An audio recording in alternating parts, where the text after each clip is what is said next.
the 6-year-old Red Army lieutenant of World War II, Sergei Seryosha Aleshkov, son of the regiment, World War II.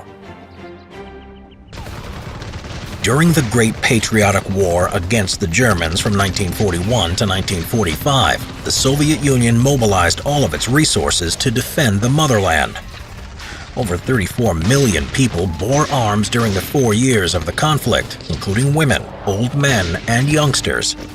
It's estimated that thousands of children under the age of 16 years old fought in the ranks of the Red Army. One of them was Sergei Seryosha Aleshkov, the youngest soldier of World War II. Like most of the children that fought alongside the Red Army soldiers, Sergei Aleshkov was driven into the war by circumstances. When the Germans attacked the Soviet Union in June 1941, he lived with his mother and 3 older brothers in the village of Grin in the Kaluga region, some 200 miles away from Moscow. At the time, he was just 5 years old. Soon, the war came to his doorstep and his 2 eldest brothers were enlisted. Then, in autumn 1941, the Germans stormed through his village on their way to Moscow. Even before the front stabilized near the Soviet capital, the Red Army High Command began organizing partisan units behind the front line. Sergei's home village, Grin, became a base for the local partisan detachment. His family, like all the other villagers, supported the partisans with food and shelter. In the summer of 1942, the Germans attacked the village to destroy the partisan camp. Seryosha's village suffered annihilation as the Germans killed all those who were suspected of helping the partisans. Among the murdered villagers were Sergei's mother and brother. His 10-year-old brother Pyotr was hanged, while his mother was shot trying to save her son. Seryosha, too, would have probably been killed, but he managed to escape the horror by being pushed out a back door and running for his life. With no one left to care for him, and with his home village burned to the ground, Seryosha ran off into the woods. He spent several days wandering through the forest before being saved by a scout unit of the 142nd Guards Infantry Regiment of the 47th Guards Rifle Division. It was fortunate for him that the scouts were patrolling that remote region far behind the front line. When they found Seryosha, the little boy was in a terrible state. He was half-starved and disoriented, and his body was covered in scabs from insect bites. The soldiers wrapped him in a horse blanket and took him to the safety of their headquarters. The boy quickly recovered. The entire unit grew very fond of him, so he became the unit's mascot. The regiment's commander, Major Mikhail Vorobyov, showed a special affection toward Seryosha, so he adopted him. Major Vorobyov had no wife or children of his own.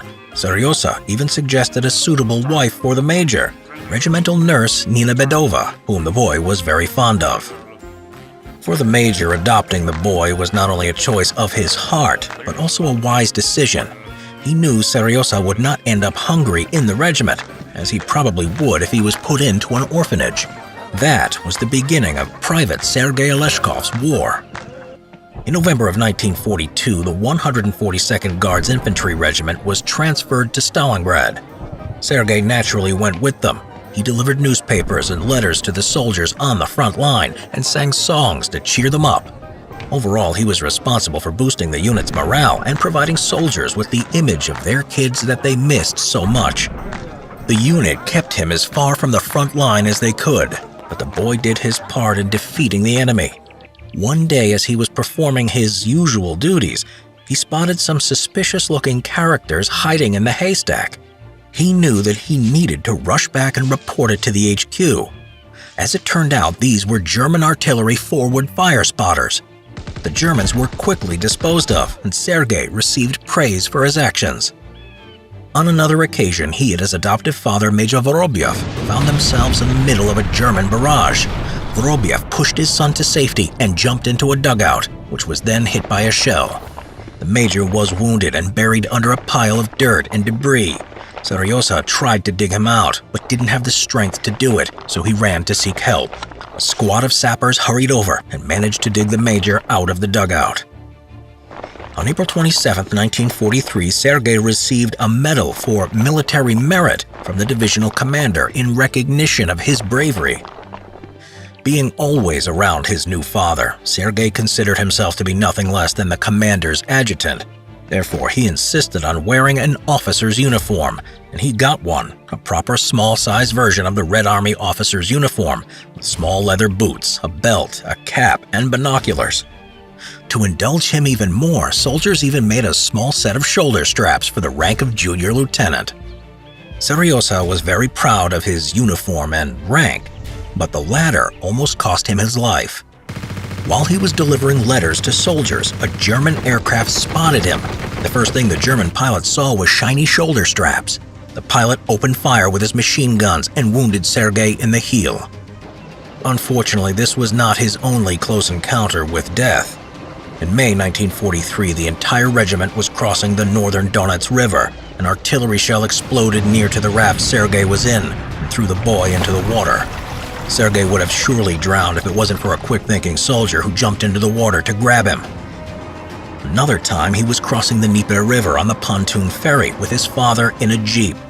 When the vehicle reached dry land, it ran over and set off a landmine that threw the jeep into the air. The driver was killed instantly. Major Vorobyev was concussed, but Seriosa ended up without a scratch. Throughout the rest of the war, Sergei followed his father and the 142nd Guards Infantry Regiment wherever they went.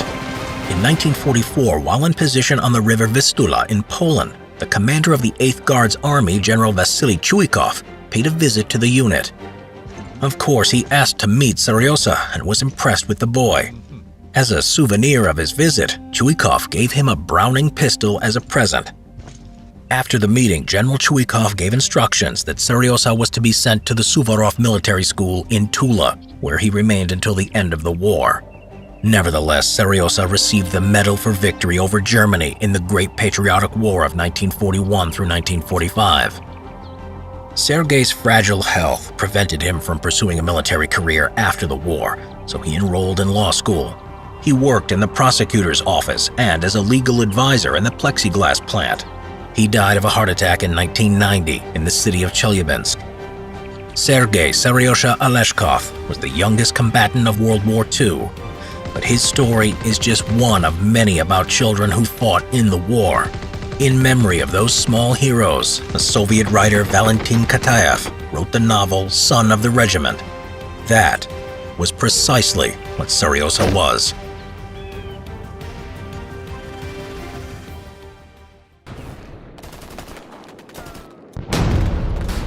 Nikolai Morozev, the oldest World War II soldier who died aged 92 in 1946. When, at the age of 87, Nikolai Morozev picked up a rifle to fight the Germans, he became the oldest combatant of World War II. In the winter of 1942, Morozev volunteered to help break the siege of Leningrad that had lasted for more than a year. Nikolai Morozev was born on July 7, 1854, on the Borak estate in the Yaroslavl province as an illegitimate son of Pyotr Shepochkin, a Russian landowner and a servant girl. Being an illegitimate child, Nikolai bore the surname of his mother. Even so, he enjoyed all the privileges of his father's family, primarily regarding his education. As a youngster, Morozev was sent to the Second Moscow Gymnasium, one of the capital's elite schools. While he was there, Nikolai showed signs of being a rebellious young man. He objected to the classical curriculum he attended for its lack of natural science studies. In protest, he helped organize the secret student group, the Society of Naturalists. Nikolai's beliefs, in contrast to the ideas of the old Russia, led him to abandon his studies and completely break off all ties with his family.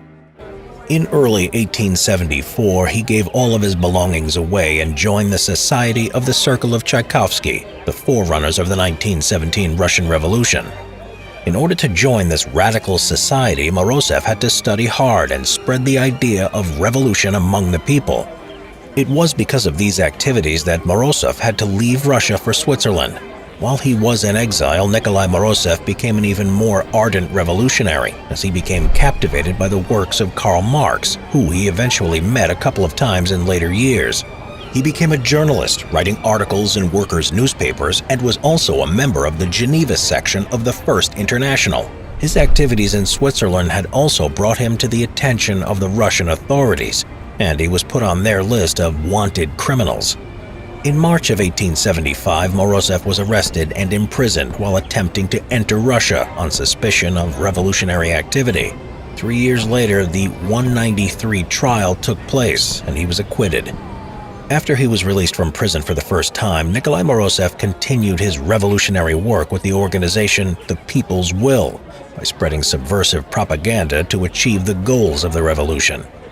Once again, his political activities brought him to the attention of the authorities, and in 1881 he was arrested and tried at the famous Process of 20 trial. The court sentenced him to indefinite hard labor. Morozov was sent to the Peter and Paul Fortress prison in St. Petersburg, from where he was then transferred to the dungeons of the Shishilburg Fortress. During his 25 years of imprisonment, Nikolai's health began to deteriorate, but he managed to broaden his knowledge of languages and natural sciences such as physics, chemistry, astronomy, and history. In 1905, Nikolai Morozov and several of his comrades were released from prison under a political amnesty that followed the 1905 revolution. Upon his release, he continued to teach natural sciences at the University of St. Petersburg, where he was able to create some unusual scientific theories. He was also one of the first Russians to learn to fly a plane in 1910. That same year, he was also imprisoned for one last time for a year because of a revolutionary poem he published called Song of the Stars.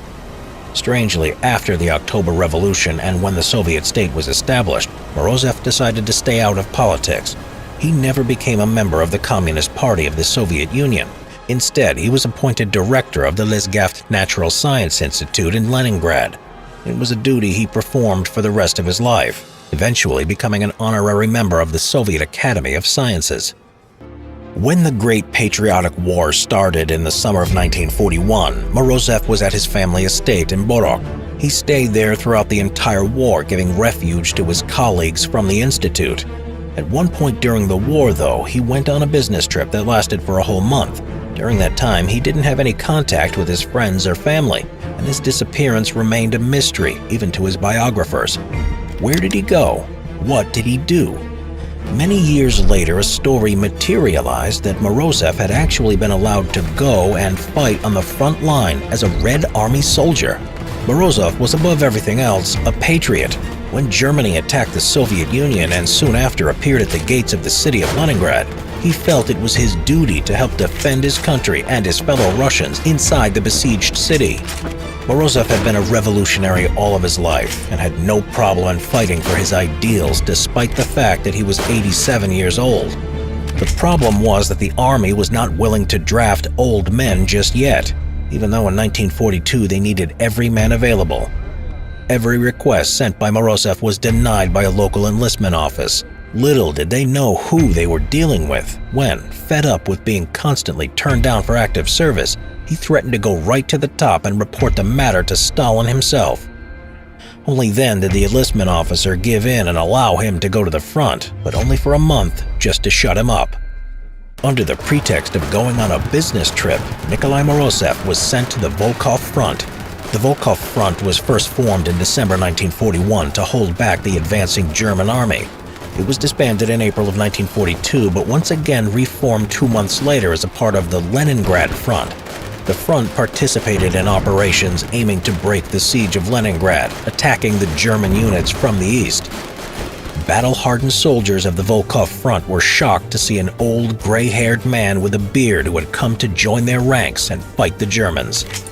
His stature barely allowed him to hold the rifle properly. They were even more surprised when Morozov told the battalion commander that he was 87 years old. The battalion was looking for more fit and agile young snipers, and ended up getting this very old man instead. Morozov, however, did his best to convince them that they had gotten the right man for the job. By nature, Morozov was an inquisitive person and didn't allow his advanced years to prevent him from learning new things. In 1939, when he was 85, Morozov enrolled in Asaviakim, or a sniper course. Asaviakim was an abbreviation for the Society for the Assistance of Defense, Aircraft and Chemical Construction, which was a Soviet civil society of volunteers set up to reinforce the army. The society trained civilians in handling weapons, parachuting, and air and chemical defense. In 1941, when the Soviet Union was attacked, the organization had 81,000 trainees in 4,000 groups, over 100 teams and about 230 detachments. Nikolai Morozov was one of these volunteers. All the skills that he had learned at the Asaviekim were put into practice on the front line. He was able to apply the art of science while shooting, taking into consideration the wind speed and direction, and also the air humidity. It soon became apparent that Morozov was very good at killing Nazis. He had at least 10 enemy kills confirmed. Unfortunately for his sniper career, though, the adventure on the front ended after only a month, as he had been told in the beginning. He was deployed to the rear and asked to contribute further to the war effort by continuing his scientific research. It was not enough for Morozov, who kept on insisting being given more opportunities to fight. This time, the army did not give in to his demands. For the rest of the war, Morozov spent his time at his Borok estate. There is a question of whether the whole story of the oldest soldier of World War II is true or not, or just some propaganda insinuating that all of Mother Russia were fighting together for a common cause. However, after the Leningrad siege was broken, Nikolai Morozov was awarded the Medal for the Defense of Leningrad and the Order of Lenin. So was this something to do with his mysterious business trip on the front line? Nikolai died naturally of old age at his home in Borok on July 30, 1946, age 92, nearly 1 year after the war ended. The asteroid 1210 Morosaikia, a large rock measuring 33 kilometers or 21 miles in diameter that orbits the Sun between the orbits of Mars and Jupiter, is named in his honor, as well as a crater on the Moon.